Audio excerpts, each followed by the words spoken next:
Before I start this essay, I want to first state that you ought to open your mind because I'm going to be saying a lot of things that have been absolutely demonized and I'm going to be saying that they're not as bad as we think they are. So that's worth mentioning before this starts. Okay.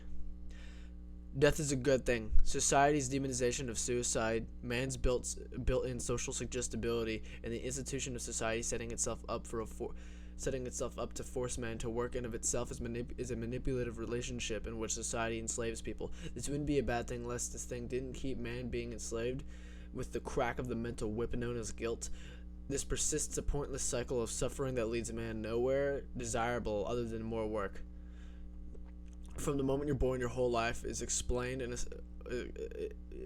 from the moment you're born, your whole life, people explain assigned qualities to things that aren't exactly real. Let's go down a list and list everything that these qualities are and strip them down to their bare physicality. Manufactured intention does not equate to a manufactured object's only possible purpose when it's being manufactured. The reason we name things is for communication to be more precise. That thing's obviously manufactured. That thing that's obvious manufactured intent is to open cans. It's easier to call a can opener than the black monolith with the big cord coming at the back with a sharp razor that'll spin if you put something in it. But realistically, if I felt like it, I could use this as a nutcracker and hit nuts open with it, or I could drink it. It wouldn't be a good drink at all, and I probably couldn't even get it down. But it could be a drink. Much like this, humans' involved reaction to certain objects aren't real either. Nothing can physically be gross or be bad. We've merely decided to define certain things as gross or bad, or certain actions as gross or bad, because they make us feel certain ways consistently. But gross and bad are subjective feelings that come from objects that objectively are not gross or bad because there's no physical gross or bad. The reason that people eat this up is because humans are social animals and have been built to be suggestible to each other through a tool called shame. When a kid fights another kid and it punches him and shit, your mother usually says, "Don't do that, it's a bad thing." But to the kid in question, the kid never questions the fact that good and bad aren't real because he's being yelled at. He takes in the vocal tone of loudness, the facial expression of anger, and the inferred words with a condescending precedent behind them, and this results in the kid feeling guilt, which is pain, and this leads to him behaving more morally aligned to his culture. This ends in the kid growing up and becoming a functioning member of society. In fact, he's been guilted into having the definition of good and bad in him, and he will shame others too, and defend the existence of the moral principle in man. There are two things that keep people together in society. They are essentially the genes of society. The first one is the organization and institution of society, which is what the reward when society is, i.e., the food that you get, the food that you get, okay, wait a minute, I need to go back and read this again because I stopped reading it and started just saying it. There are the genes of society. The first one is organization and institution. This is what orders people around and rewards them for their orders, i.e. the job and the paycheck that results in the food that keeps people alive. Then there is the morals. These keep people mentally in check. Ergo, it tells people to live in the first place, tells people not to attack others, essentially shaming everybody into submission. Society is essentially propagated. It's sustained through suffering. The reason this works is through the fact that no man works without the concepts that society supplied them to live, because no man would find value in life and reject it and kill himself.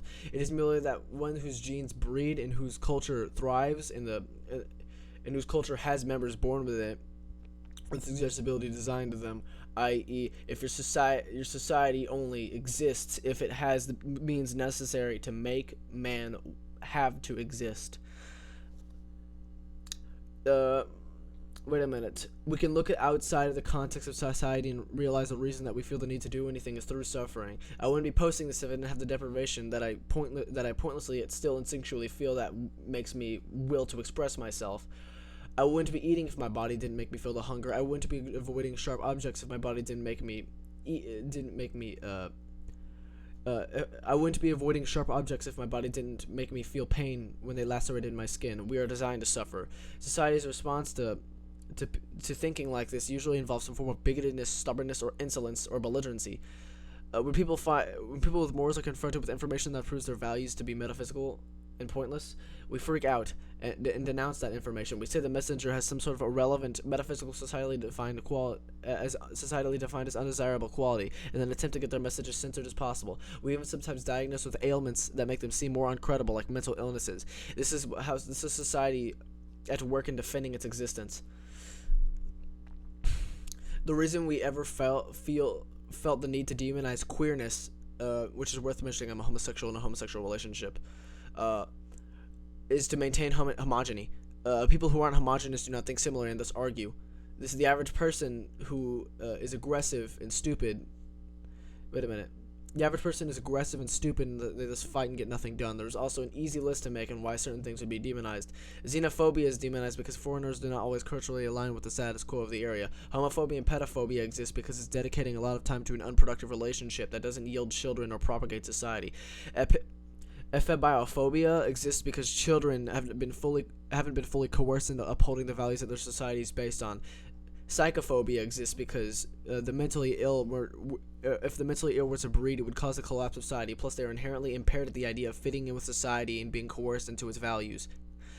We feel compelled to be productive because if we didn't feel a negative attitude towards being lazy and demonize those who are lazy, we wouldn't accomplish anything that would uphold society at all. Thus, the physical rewards gained from being a part of society would dwindle, making people wish to migrate and be with those who are more productive, ruining society in the first place.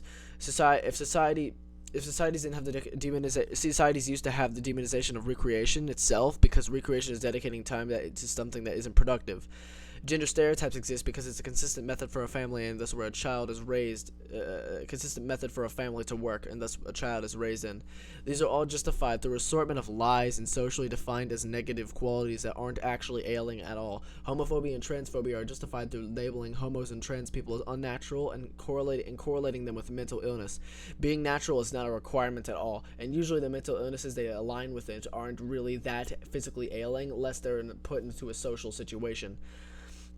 Pedophobia is also the above, but also justified through labeling pedophilic sex as harmful to the child who is incapable of consent, which is not true. Children with sex is not innately harmful to them. Children are capable of consent. I am a child and I have consented to sex. I would have totally consented to sex with an adult if I was when I was 13 or 11 even. Ephebiophobia is justified through the idea of the idea that children are inferiority due to them still going through development.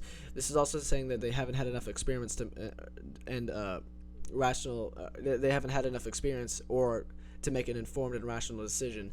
It is true. It's true to an extent, but at some point, it's essentially pointless to bar off children from being able to do certain things.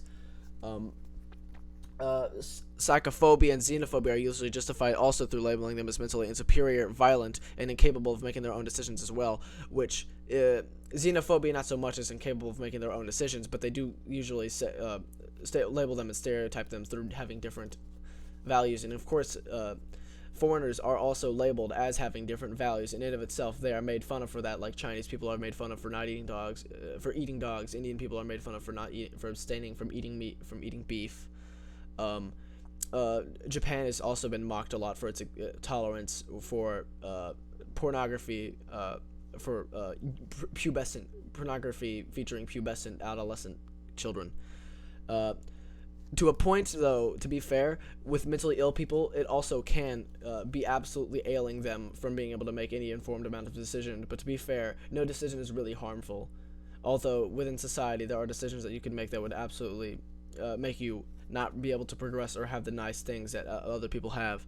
The lazy are oppressed with the justification of them being losers and failures, which is really nothing about that. It's just that people have everybody's been coerced into having a definition of success that is usually like having a 2-story house and a family and things like that. But in actuality, success is not a real thing.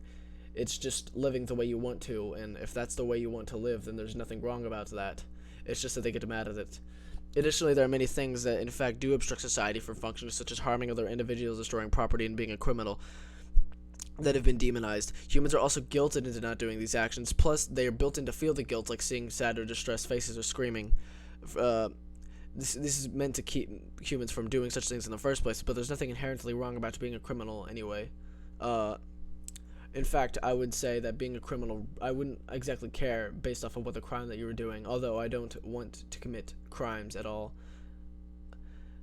Death is freedom from this because you are dead. I assume that you do not feel. It's much like being asleep, just forever, and you aren't kind of experiencing it in any way. You do not feel the need to do anything, as you do not feel at all because you do not feel suffering, and the suffering cannot get you to do things anyway, and plus you can't do things anyway because you are dead, and you do not see anything, and you do not have to move.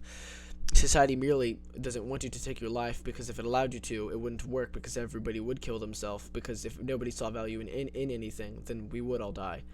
Working on the assumption that death is as I described it, I'm going to debunk some points about suicide.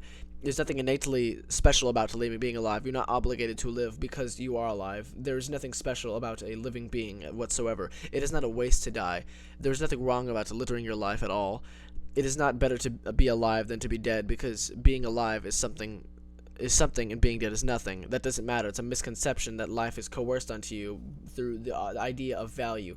There is no value in something whatsoever that is physical, i.e. having nothing is completely fine. And even then, when having something hurts you, like being alive, you are bound to, wait a minute, my ears are doing something kind of weird. Oh well. I'll just go on to the next one since I feel like I made my point. When you die, everything that physically exists is put behind you, including the pain it may cause others, so that's completely fine. You can hurt people and kill yourself. I know somebody who killed himself, and I'm kind of happy that he's dead now, to be honest. It is not a permanent solution to a temporary problem. The problem of suffering, and suffering is permanent, is a permanent ailment that's given to all living creatures. Feeling the need to do anything itself is suffering, because when you are alive, you will feel suffering. So if you're dead, you don't, and that's a permanent solution to a problem that you would have always had when you were alive. All socialization is rape. All values are lies, and death is the only way to escape suffering.